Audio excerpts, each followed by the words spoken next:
In this video, you'll learn how to build a chatbot using the Windsurf application.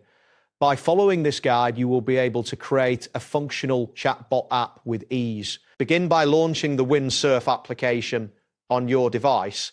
Ensure that your system meets the requirements for running the application smoothly. You should see the main interface once the application is fully loaded. Next, locate and click on the option labeled Agent within the main menu. This will direct you to the agent management section where you can create and manage various agents for your chatbots. After that, select the New Session button to initiate a fresh project.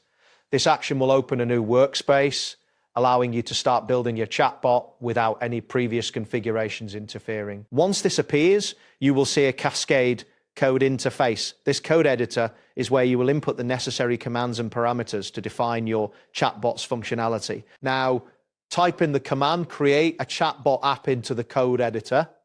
It is important to ensure that you enter the command exactly as specified to avoid any errors during the generation process. Click on the Enter key to submit your command. This action will trigger the Windsurf application to start processing your request. You may notice a brief loading indicator as the application prepares your chatbot. Wait for Windsurf to generate your chatbot app. This may take a moment, depending on the complexity of the app you are creating. Make sure to be patient during this process as the application compiles your chatbot's features. And there you have it. Thanks for watching, and see you soon